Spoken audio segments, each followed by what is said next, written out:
Bismillahirrahmanirrahim. Assalamu alaikum. This is Myra Amjad and I welcome you from the platform of Gohar Publishers. Our motto is redefining the geography of education through digital resources for conceptual learnings. Dear students, आज हम Gohar science class 4 का chapter number 9 continue करने जा रहे हैं जिसका नाम है earth in the solar system. Students, हम अर्थ के बारे में जान चुके थे, हम स्पेस के बारे में जान चुके थे, सोलर सिस्टम और उसके प्लैनेट्स के बारे में जान चुके थे। आज हम चलेंगे अपने मून की तरफ। आपने अपनी बुक का पेज नंबर 112 ओपन करना है ताकि हम और इंटरेस्टिंग टॉपिक्स को पढ़ सकें। जी तो स्टूडेंट्स, पेज नंबर 112 पे सबसे नीचे तो आप सबसे पहले ये डायग्राम देख लें जिसमें आपको crescent, half moon, full moon और फिर से हाफ मून नज़र आ रहा है। आपको पता है कि ईद कब आती है? जब चांद निकलता है, पहले दिन के चांद को ईद आती है। इसी तरह रमज़ान कब शुरू होता है? जब चांद नज़र आता है। पहला रोज़ा यानी कि रमज़ान स्टार्ट हो गया और चांद की पहली तारीख होगी।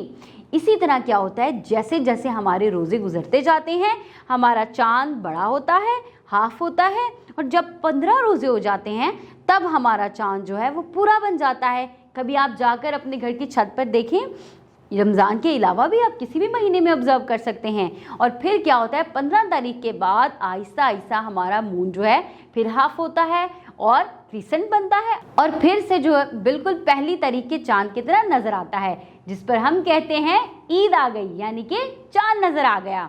चलें, आज हमने यही चीज़ सीखनी है। सन से स्टार्ट करते हैं। सन क्या है? सोलर सिस्टम के अंदर सबसे सेंटर में होता है। हमारी ज़मीन और बाकी तमाम चीज़ें सोलर सिस्टम में मूव करती हैं सन के इर्द गिर्द। सन एक स्टार है, जैसे कि तमाम बाकी के सितारे हमें आसमान पे नज़र आते हैं। It is also a huge ball of burning gases. याद रखिएगा कि ये बॉल ऑफ बर्निंग गैसेज है और ये हमें लाइट और हीट प्रोवाइड करता है। जो लाइट सन से आती है और जो हीट सन से आती है वो make possible for the living things to live on the earth. अगर हमारा सूरज नहीं निकलता, सर्दियों के कुछ दिनों में जब सूरज नहीं निकल रहा होता तो हमारी लाइफ कितनी डिफ़िकल्ट हो जाती है। हम लोग अपने कपड़े नहीं धो सकते, बहुत सारे सिस्टम्स रुक जाते हैं जो कि सूरज की रोशनी पर चल रहे होते हैं। तो इस वजह से उसके अंदर से आने वाली हीट और लाइट हमारी ज़िंदगी के लिए बहुत ज़्यादा ज़रूरी है। चलें, अब मून की तरफ चलते हैं। आपको पता है अर्थ का सिंगल मून है, यानी कि एक ही चांद है। मून मूव करता है अर्थ के इर्द गिर्द। It is dusty, airless space. There are many craters on its surface. Okay, the moon appears bright in the night sky. In fact, it reflects light from the sun. Okay, students. Now, the moon takes about 29 days to complete one round around the earth. और ये हमारा actually it's a complete month. Okay, now phases of the moon.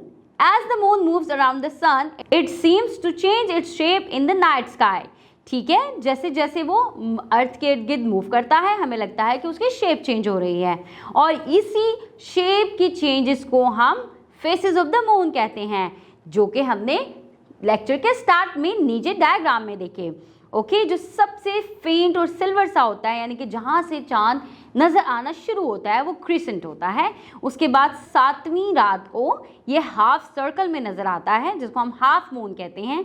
और 14वीं का चांद, आपने सुना होगा 14वीं का चांद यानी कि फुल मून, फुल सर्कल। तो 14th नाइट पे क्या होता है? फुल मून नज़र आता है। और फिर क्या होता है? From 1 to 2 nights every month the moon is invisible in the sky. This is called new moon.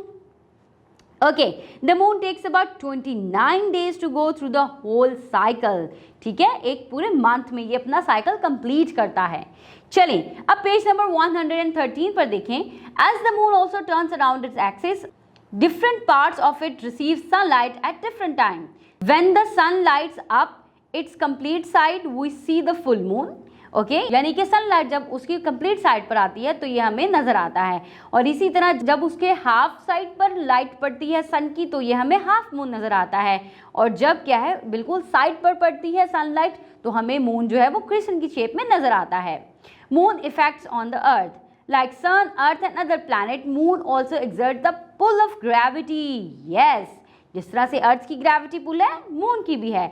The pull of the moon causes tides in the ocean. जी, लहरें कॉज करता है और इसी वजह से क्या होता है, वो बहुत हायर होती हैं रात के अंदर, क्योंकि रात को चांद नजर आ रहा होता है। अब आपने पेज नंबर 113 पर मौजूद एक एक्टिविटी परफॉर्म करनी है। क्ले और प्लास्टिसीन की मदद से इस तरह की मटेरियल्स बनानी है जो कि आपको फेसेस ऑफ द मून समझा सकें। ओके स्टूडेंट्स, बहुत मजे की एक्टिविटी है, आपने अपनी टीचर की मदद से इसको जरूर परफॉर्म करना है। जी तो student, this is all for moon. अब आपको पता चला कि रात को आसमान में नजर आने वाला चांद कभी छोटा, कभी बड़ा, कभी फुल, कभी हाफ क्यों होता है। इसको हम फेसेस ऑफ द मून कहते हैं। आपने इसको ऑब्जर्व करना है, ये एक्टिविटी परफॉर्म करनी है और इस कंसेप्ट को अपने माइंड में बहुत ही अच्छे तरीके से बिठाना है। हम नेक्स्ट वीडियो में नेक्स्ट टॉपिक के साथ मिलेंगे। Till then keep exploring. अल्लाह हाफिज।